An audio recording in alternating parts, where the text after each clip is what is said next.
Hi, and welcome to the podcast. You're having tea with Alice. This week's episode is with Erica Halverson, who is a professor at the University of Madison, Wisconsin, and an educator in arts education. Her interest is in not only how people learn arts, various forms of art, but also in how we then learn about the arts in general and the impact that that can have on society as a whole. I think it's a really interesting conversation. I hope you enjoy listening to it as much as I enjoyed having it. If you want to support this podcast, patreon.com/Alice Fraser is the place to go. I do posts there as well as weekly salons where we sit in a Zoom room and have a chat. It's sort of like a tea with Alice, but ensemble. And I also do twice a week, I do writers' meetings, which have been going really well. If you want to write something, or if you're in the midst of writing something, or you've always wanted to write something, or if you're a writer who's let it fall off their plate, this is a really good place to come. It's such a welcoming and warm environment. A lot of people have gone from not ever writing to getting things published, which is exciting. When I say a lot of people, like some of the people, which is really nice, as well as people kind of getting ahead on the things that they're working on. So also, if you are in London or in Tokyo and you like the idea of writing with me or having my mind on your writing, I'm doing 2 writers intensive afternoons. One is in London on the 8th of September and one is in Tokyo on the 12th of October. If you're in London on the 8th of September or if you're in Tokyo on the 12th of October, please come along and spend an afternoon with me. It's a kind of a masterclass, a workshop. I'll talk to you about your writing. I'll give you very much one-on-one feedback and advice, as well as stuff on how to get something out there into the world and either get it published or get it a wider reach. So whether you have a blank page and a dream or something that you're kind of fiddling with the final bits on, please come. Linktree/Alice Fraser is the place where I have the application forms for that. It's very, very, very, very limited numbers, so I can give you really one-on-one attention. So if you want that, please jump on it. linktr.ee/Alice Fraser, and there's the application form there for the London and the application there for the Tokyo. I think that's all the admin that I have to do. I'll let you get on with listening to the podcast. You're having tea with Alice.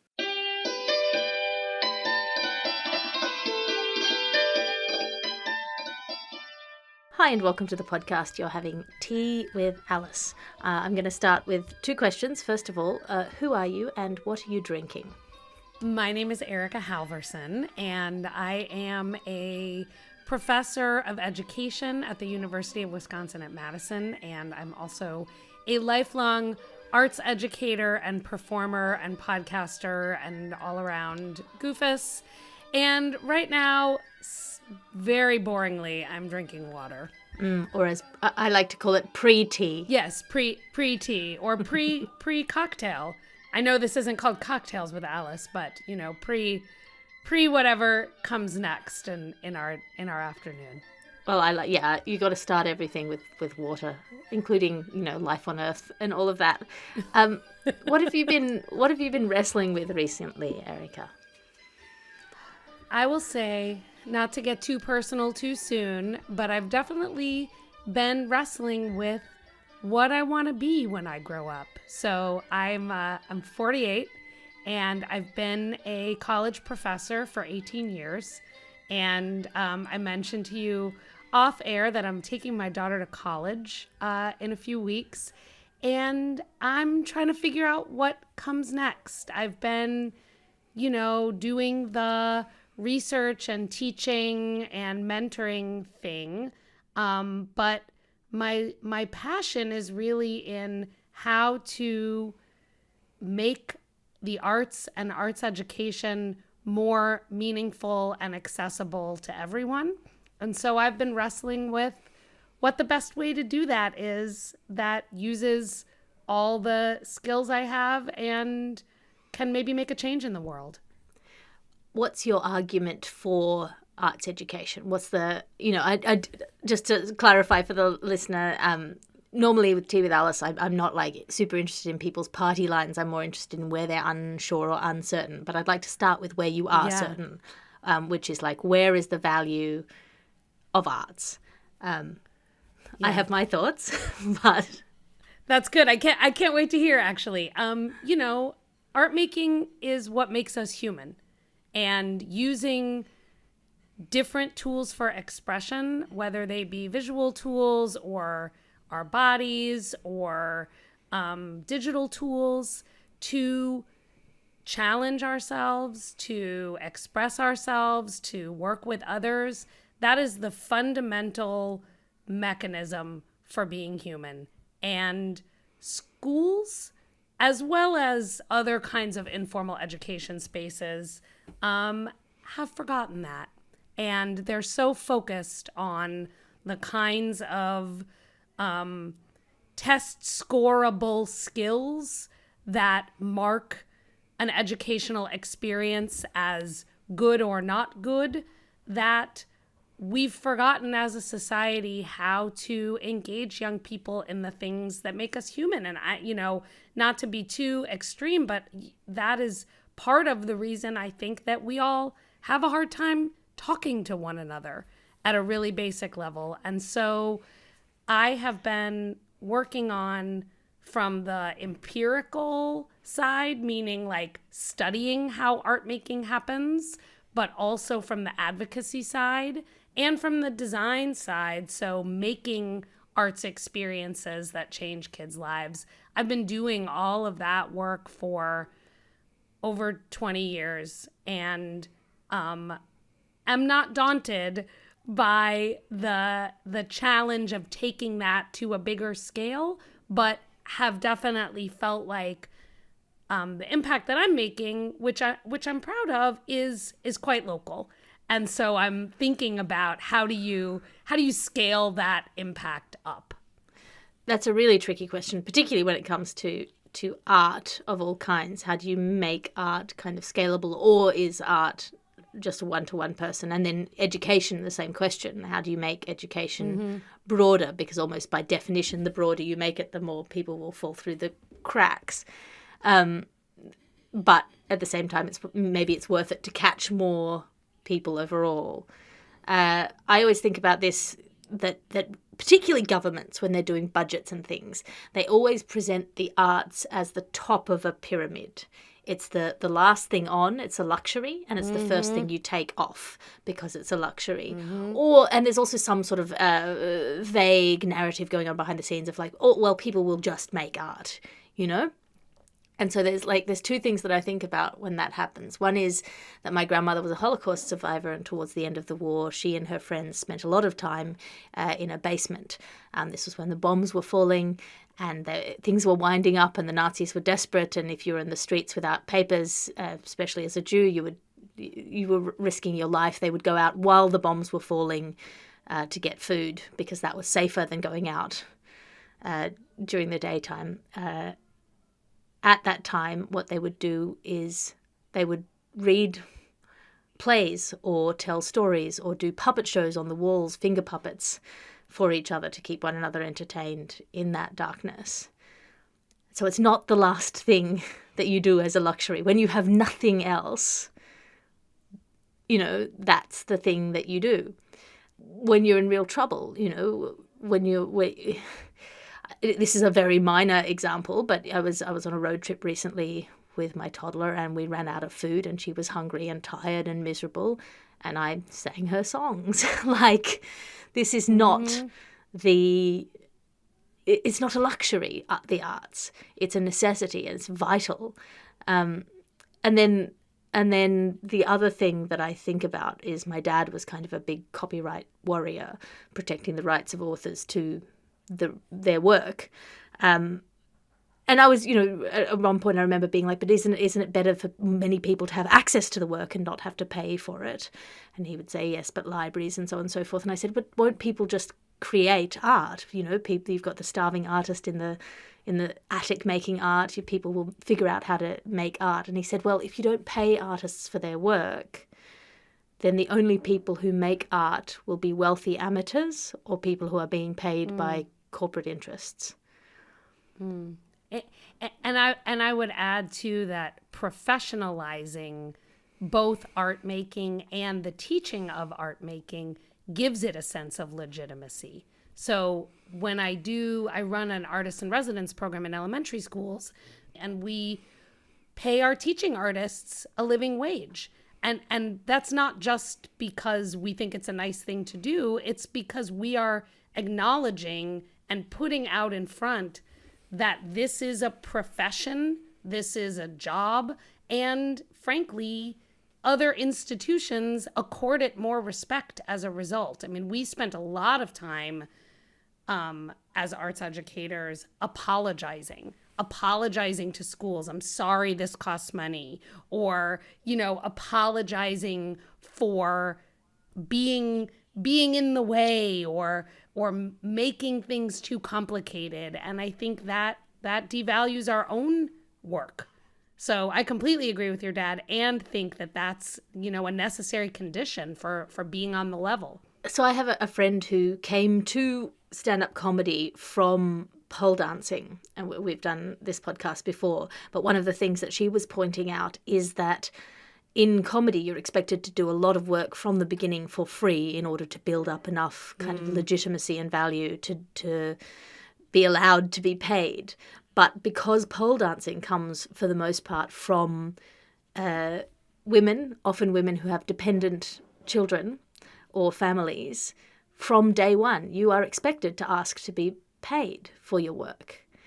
And you are valued for your work. I mean, the kind of I guess the artistic legitimacy of sex work affiliated performance is probably a different debate that happens, and that's a thing that people have to fight for as well. But certainly the idea that you deserve to be paid from day one is something that most artists are not taught to believe.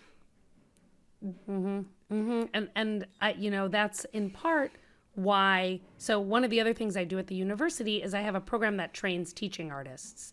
And so not necessarily people who want to be art teachers in schools, but artists and activists who want to have teaching in their lives as part of like the bricolage of career that they put together. And, among other things, I work with them to develop not just how their craft translates to their work with others, but how their pedagogical skills, their teaching skills are also, worthy of professionalizing. And a lot of young emerging artists in the US, and I think also, in the UK and in Canada, are making teaching artistry a part of their package. Not that it pays that much better than those open mic nights at stand-up comedy, but it allows you to give yourself a sense of professional identity, right? That's both about being a maker and about how do you share those skills and passions with others. So this is interesting for me. I came, I guess, to this whole thing from the side of, I was originally a weirdo. Let's start with weirdo. I was going to say I was originally a tutor, but before I was a tutor, I was a weirdo. I was a Burmese Buddhist brought up in suburban Sydney. My dad was Jewish, my mum was Catholic, and I constantly had to explain myself. And then I was a tutor, and that's all about figuring out the other person's brain and how to get an idea that you have, or that, some knowledge that you have from your brain into their brain. And I see writing and stand-up comedy as an extension of that. How do you get an idea from your head into somebody else's head? It's the same skill set. Even drawing, which I do very badly on occasion, it's the same thing. How do you communicate from one mind to another? And how do you kind of take the other mind, which is always of necessity a bit of a mystery, and communicate, something, imperfectly, however, convey something. I mean, comedy is great for that because if they laugh, they get it, right? You can see the knowledge immediate going through. Feedback. Yeah, you're just like, yes, I have put your brain in the location that I intended to, and that is very reassuring, that feedback. But now I have 2 children, one very little, and I'm pivoting away from late night gigs in bars and more towards the teaching side again, which feels like coming not full circle but some sort of helical spiraling forward momentum, coming back to the teaching of writing and of comedy and all these kind of things. It all feels like the same thread. Like it feels like there's a through line that makes a lot of sense to me. Yeah, and you know, I think a lot about in my like intellectual work about what that I call the sort of 50-cent word I use for it is a representational trajectory.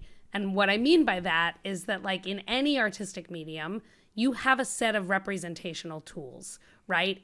I'm not a stand-up, but in stand-up, right, you have the, you know, the jokes that you write, you have the cultural norms that you're drawing from, you have the, you know, audience connection, you have the tools of your trade, and getting smart or getting more expert in an art form is really about understanding how those tools allow you to communicate the meaning you're trying to communicate, right? And so writing a poem and writing a joke, you may be trying to get the same idea across, but there's different tools afforded you in the structure of a poem versus the structure of a joke.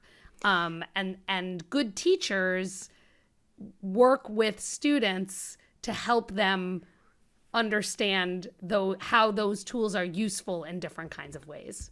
Yeah, I feel like I blame the Romantic poets in the Enlightenment period for dividing art from craft so successfully. In the rhetoric of discussing art, the idea is that art ought to be sort of divinely inspired, and that you're either talented at art or you're not talented at art. You're channeling something. And all of that language can be useful to produce work. But I think when you teach art, the more you understand the tools as being able to kind of, you know, you can get better at it. You can get better at using these things, and all of the pieces have function. And if you understand the function that those pieces perform, you can make better art. It's not less good for being more crafted, despite the fact that we have this feeling like raw authenticity is the best possible thing to communicate. Actually, the only way to properly communicate raw authenticity is to contain it and control it and to manage it and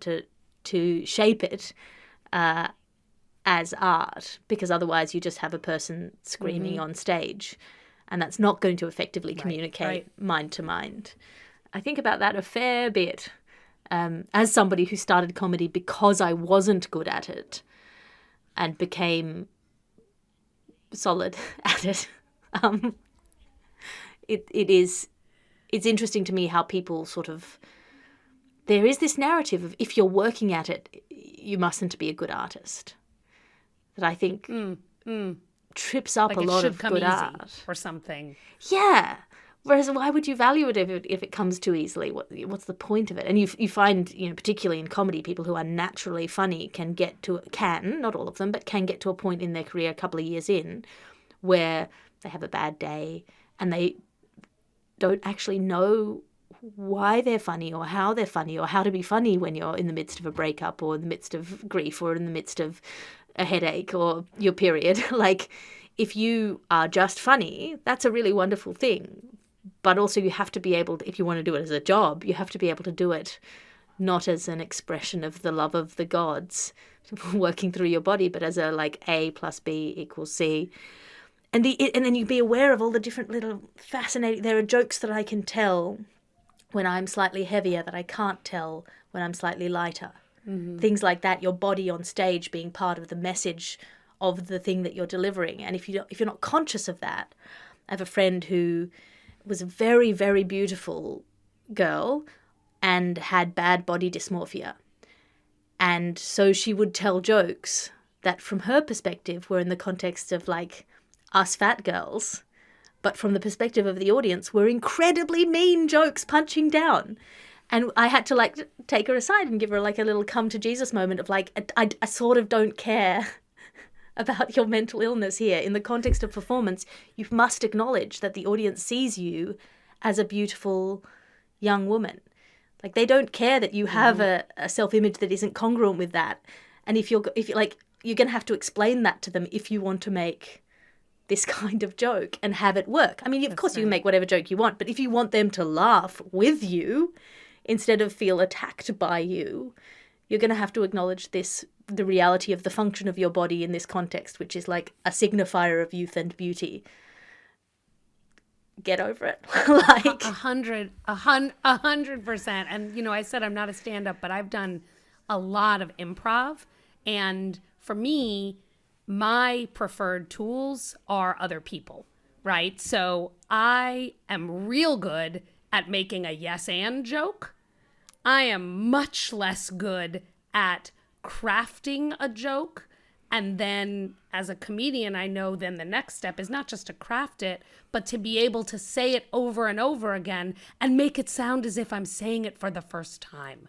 Like, to me, that is the mark of a great comedian is, intellectually, they have told that joke 1,000 times, but you feel like they're just thinking of it. And for me, being able to do kind of responsive joke telling with a partner or a team is first of all, I'm good at that, as and I know, like, I feel like as women, like, we're not as good at being like, yeah, I'm good at that, whatever. So, like, I'm good at that. And I say that to say I am not good at the other thing. And I think even trying to get better at that would require that I figure out a way to, as you were kind of saying, like, turn myself into a conversation partner, in a way that, like, in improv, you have instant besties.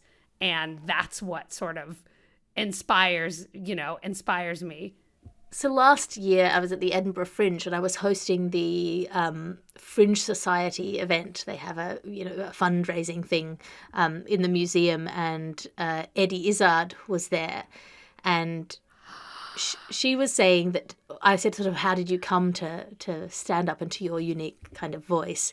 And she said that she started as a double act, street performer, double act, and then for various reasons decided to take it to the theatre and be a solo performer. And so her first, and you can see this in her early stand-up, if you look at it now, it's her doing both parts of a double act. The way in which she sort of talks to herself and then acts out a thing and then comes back and plays the two roles, it's essentially just doing a double act. And I find that really fun. Because I came through sketch comedy, and my early stand-up was like just me doing my own sketches and trying to figure out how to make 3 or 4 voices into one voice. Sorry, I spoke over you, Erica. No, I was just fangirling. I am a huge Eddie Izzard fan, and so one of the things that I've been doing in recent years, which we don't have to talk about right away, but so I have a podcast called Arts Educators Save the World, where successful artists interview their mentors about the impact of arts education on both their lives. And I have been able to talk to some, like, folks at the level of, like, an Eddie Izzard, where I'm like, I can't believe that I'm talking to you, and we're talking about things as, kind of mundane seeming as, like, when you were in your high school play, or, the first time you failed at something. And for sure, Eddie Izzard is just such an incredible chameleon of a comedian and an actress and a stand-up. That must have been really a cool experience. It was a cool experience. It was one of those slightly surreal experiences, actually, where I was like, what is happening? Also, I have to run to my show afterwards. So I kind of had that multiple mind juggling going on. Oh my gosh! At the time.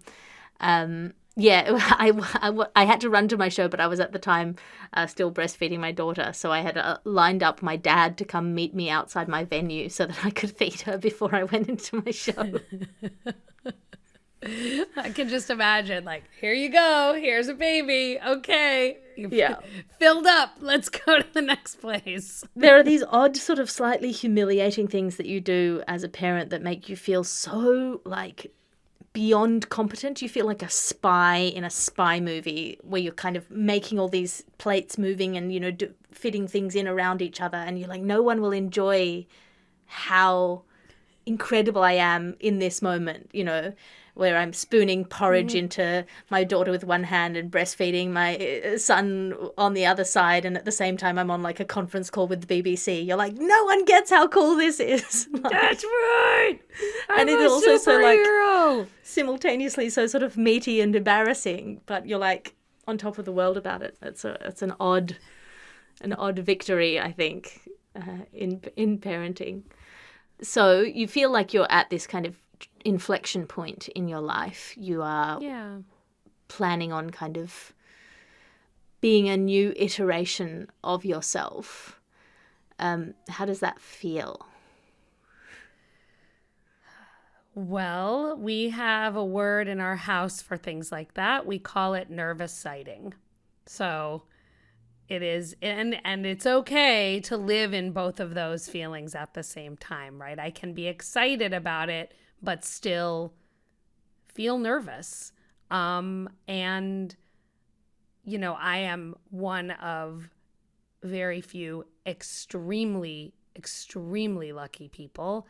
I'm a tenured professor at a university. And so unless I, you know, commit a crime, which I feel quite unlikely to do, I have a job for the rest of my life. And so that, what I have to remember is that allows me to take risks because, you know, and it's not just, it's lucky, but, you know, I worked my ass off to get into a situation where this is where I am. And so that combination, I just have to remind myself that that's a gift that allows me to be like, what about this? Does this work?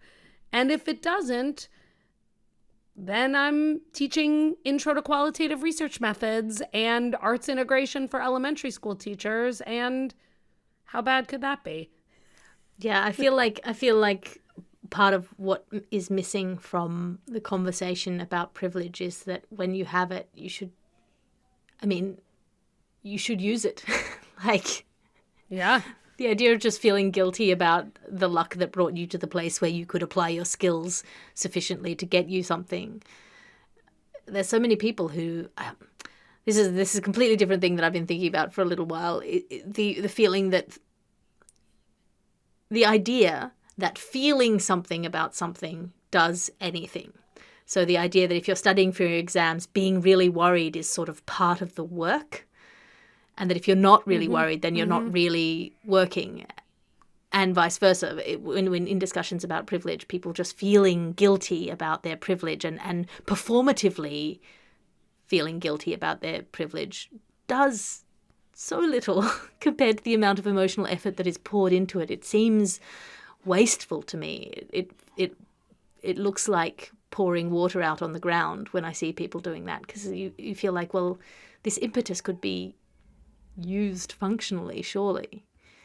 And it's cheesy, but the Spider-Man adage is something that comes into my mind all the time. Like, with great power comes great responsibility. And I'm not Spider-Man, so I'm not, you know, but the sort of degree to which I have this privilege should counterbalance with my capacity to take a risk to try to change the world for the good, you know, and I completely agree with you about the sort of performative nature of feelings around that stuff, and not that feelings aren't real, and you know, I although in my house I'm the person without the feelings. My husband and my daughter both have a lot more feelings than I do. So I'm definitely the one that's like, what's happening with the feelings? Why are we having so many feelings about this? But I definitely, you know, try try to, or have been thinking about, like, how do I, like you're saying, how do I channel those instead of pouring water on the ground? How do I, use that to pour water into a cup? I don't know if that's even a metaphor, but to do something with it, right? To use it. Yeah, you pour the water into a cup and give the cup of water to somebody who's thirsty for it. That's a perfect metaphor. Right. Well done. Great. We did it. Nice work. It is a tricky thing figuring out how much to kind of... So, I was thinking about a friend of mine who had an ex-husband who used to cheat on her and then buy her flowers about it. And she was sort of okay with it. Not okay with it, but she sort of would see this kind of redemptive, he'd go to... flowers is the smallest. He would go to a great effort to kind of redeem himself in her eyes through... Or at least she thought he was going to a great effort. And then she found out that he was making his secretary buy the flowers and book the tickets. And for her, that was the tipping point to no, we're finished, rather than give him another chance, because the effort involved in the redemptive act was part of the process of redemption. She didn't want flowers or theatre tickets. She wanted to know that he felt bad enough to go to some effort. And for him, at least, according to her, and I realise I only heard one side of this story, that there may be other elements to it, but the relevant element was for him, he was like, but you get the flowers, you get the cruise, you get the nice thing. Why should it matter whether I walked out in the middle of the night to buy them or not? Right. So feelings have something to do with it, but I'm not sure where the line is. And I think in that story, the question is did he have the feelings? Because, if you had the feelings, maybe you would take slightly different actions. Yeah. Or you'd have the conversation. Not that I'm a marriage counselor, but... Well, yeah, the effort involved in having the conversation maybe beforehand might have redeemed the relationship. All right. Well, can you tell people, first of all, where they can find and support your work? Because I think what you're doing is so interesting and cool. And then also, just for my interest, what do you feel like your next, not your next step, but what are the next things that you're going to try? Yeah. So, two things. So I did write a book called How the Arts Can Save Education, which is it's a book about how arts practices should change the way we do teaching and learning and the design of learning environments of all kinds. So it's not just about, it's a lot of what we've been talking about, right? It's not just about how do you teach someone to paint? It's about how do you use the representational practices of art making to make school better for everyone, right? How can you turn math into a representational practice where kids understand why they're doing what they're doing? So I have this book. It's called How the Arts Can Save Education. You can get it anywhere that you buy books. And if you are an educator or an artist or a parent and you're looking for ways to think about teaching and learning differently, I hope that you would enjoy the book. And then I have this podcast, Arts Educators Save the World, which you can also get anywhere that you listen to podcasts. And right now, there are 2 seasons worth of episodes available, range of art forms, a range of mentors relative to this conversation and your listeners, if they love you. In season 2, I talked to comedian Chelsea Devantes. I don't know if you know Chelsea's work, but her memoir is amazing. I'm listening to it right now. And she trained with the person she calls her comedy mom, who's a woman named Ann Libera, who's a professor at Columbia College in Chicago and works at Second City. And that conversation is phenomenal, especially around these questions of women in comedy and how do you learn to take what's funny about you and translate it into the tools of comedy. Chelsea writes. She's also a television writer. She writes for Girls 5 Eva. I don't know if you've ever seen that show. I have not, but I haven't watched anything for a very long time. That fair enough. Two small children. This is like the gap. In 4 years, you're gonna be like, what happened to television in the last 6 years? I have no idea. So folks should listen to the podcast. There's a great episode with Lin-Manuel Miranda. There's a really terrific one. What are some of my other favorites? With ceramicists, Bill Strickland and Sharif Bey.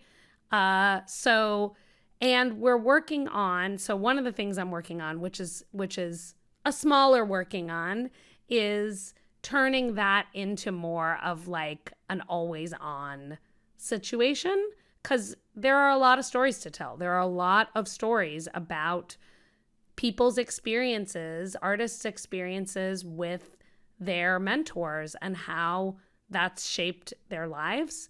I want to stretch into folks who are not professional artists, but who claim arts education as like a core part of who they are. So like dream guest would be like Supreme Court Justice Ketanji Brown Jackson, who is a known theater kid and has talked about in the past like how being a high school theater kid has shaped the person she is, and she's one of the most successful, smartest women in the world, and so getting a chance to talk with folks like her is a huge kind of thing that I'm thinking about. And then another project that I'm working on is I mentioned I run an artist in residence program. And we are working on developing, the program is called Whoopin' Soccer, and it's a creative arts program where we go into elementary schools and teach creative expression through writing and improvisation and performance. And we're working with our local public television station to build the program into like digital assets that classroom teachers might be able to use, so that we hear all the time, right? Like, oh, I would love to do more arts in my classroom, but like, I'm not creative, or I'm not good at theater, or I don't really know, I get scared about writing, and writing creatively. So we're trying to figure out if we can become like a set of digital tools for teachers so that it's more of a partnership. So I'm working on that. And I'm hoping, I also am thinking about ways that I can express myself creatively. I know podcasting is a creative outlet, but other ways that I can share what I know in different kinds of representational ways. That sounds incredible, and I hope that your work is incredibly successful over the next however long you want to keep doing it. I'm really, really thank you so much for coming and having tea with me. I hope we get to talk again soon. Me too. I really enjoyed our time together. Thanks, Alice. Oh, do you know her, or do you not? This dolphin mistress we have got. Elsie Thompson, it is her name, and she helps the dolphins at every frame. Lousy rifle doll.